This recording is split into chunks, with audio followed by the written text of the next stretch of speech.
at 680 feet long, and displacing over 35,000 tons, closer to 45,000 fully loaded. Alabama was compact, but deadly.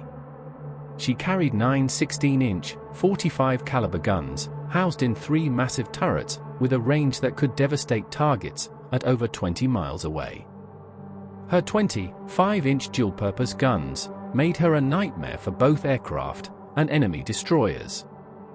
And thanks to her advanced fire control systems and radar, Alabama could fight in darkness or fog with almost surgical precision. Her hull was protected by nearly a foot of armor at the belt, and thicker still around her turrets and magazines.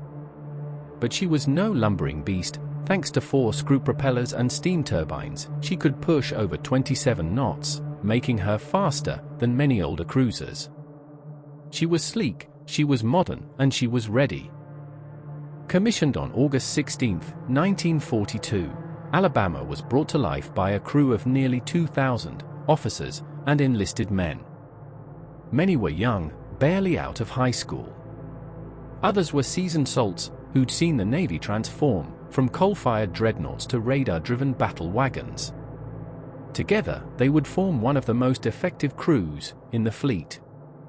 The war was raging, and while the Pacific called, Alabama's first orders were east, to the frigid waters of the North Atlantic. In early 1943, USS Alabama was assigned to the British Home Fleet at Scapa Flow in Scotland, a legendary anchorage. Here, she honorably joined battleships of the Royal Navy to conduct operations against Germany's feared Tirpitz, the powerful sister ship to the Bismarck. British sailors were impressed by Alabama's fire control and radar systems. Some even remarked that she was the most advanced ship they'd ever seen. The alliance wasn't just political, it was forged in steel, salt, and shared vigilance. Tirpitz had become a phantom threat, anchored in Norwegian fjords, but always capable of breaking out and threatening Allied convoys bound for the Soviet Union. Just the possibility of her sailing kept entire fleets on edge. Alabama, with her new crew, was thrown into this high-stakes chess game in the icy North Sea. Though the Great Clash with Tirpitz never came, Alabama's mission was far from idle. She participated in convoy escort missions, protecting vital war materials headed to Russia through dangerous Arctic routes. These weren't simple cruises. Every trip risked ambush from German U-boats, airstrikes, or hidden raiders. The sea was cruel, cold, and always ready to take the unwary to the cold, dark bottom. For months, USS Alabama and her crew braved sub-zero temperatures, pounding waves, and the dull ache of waiting for a fight that never quite arrived. But in that waiting, they learned discipline, they learned damage control, they drilled constantly. When the call did come, they'd no doubt be ready. And then, in the middle of 1943, the order came. Head west. The fight in the Pacific was escalating. The Island War had begun.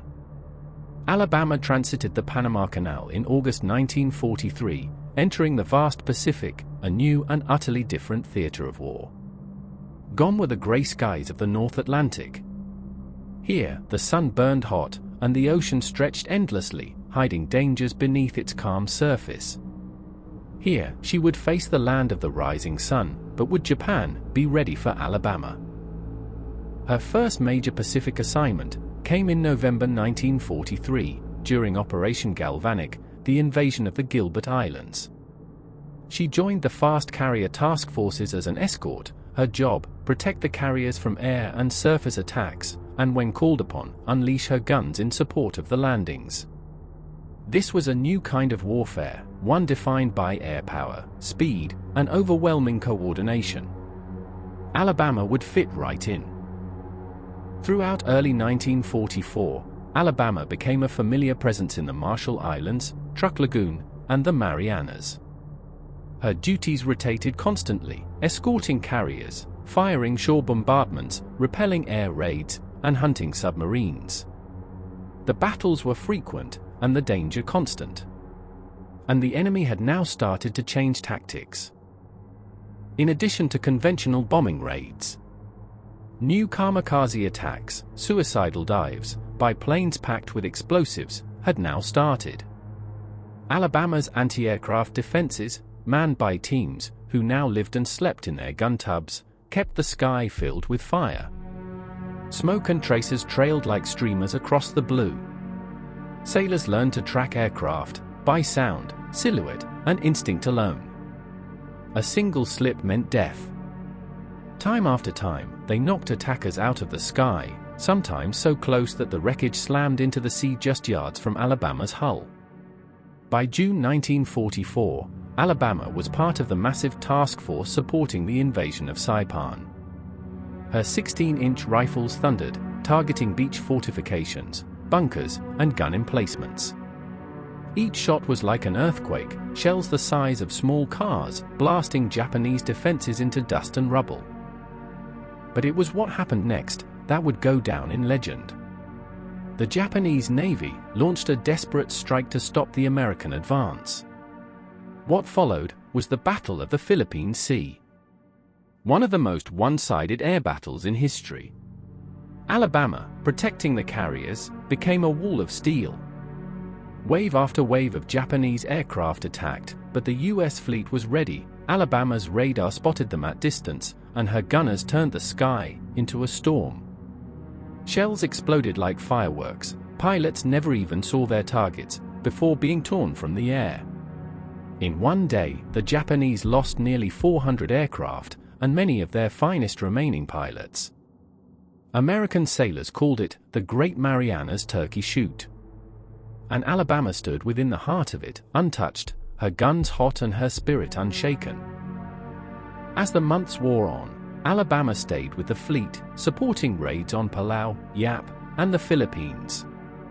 By now, she was a veteran. Her crew moved like clockwork. She refueled, rearmed, and returned to station without delay. The storm was building.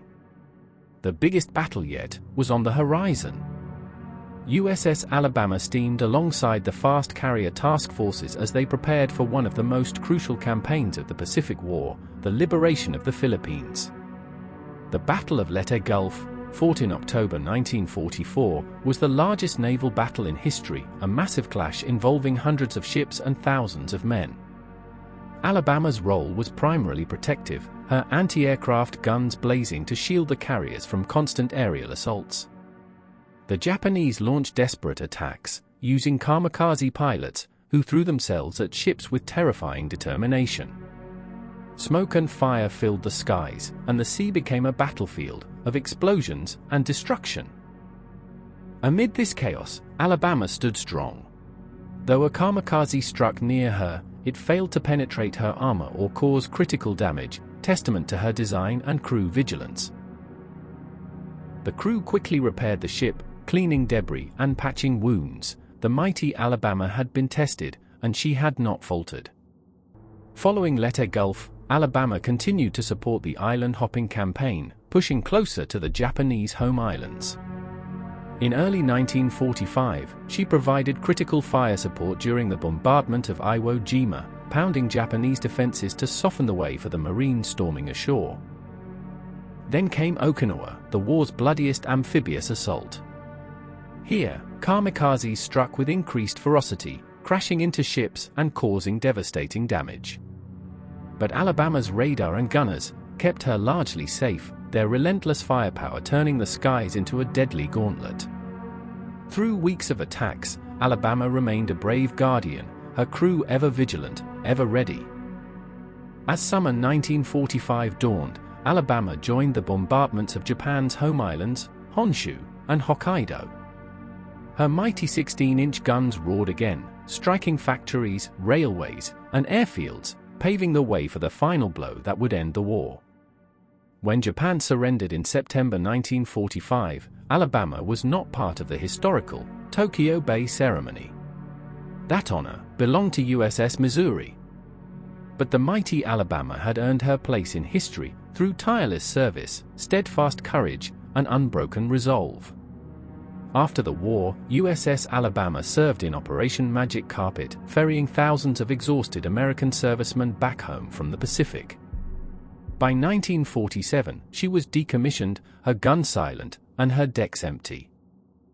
For years, she faced an uncertain future. The massive battleship that had survived war and storms might be scrapped, like so many of her kind. But the people of Alabama, the veterans, their families, and preservationists rallied to save her. Their determination paid off in 1964 when the battleship was towed to Mobile, Alabama, and transformed into a museum. Today, USS Alabama rests proudly at Battleship Memorial Park. Visitors walk her decks, climb her turrets, and stand where sailors once stood, feeling the echoes of a ship that was more than steel. She was courage, endurance, and American resolve, made manifest. The mighty Alabama never blinked in the face of danger. She simply did her job and brought her crew home. Thank you for watching. If you enjoyed the video, please like and subscribe to the channel. You can also subscribe and explore our channel for previous battleship videos. Bye for now and Godspeed.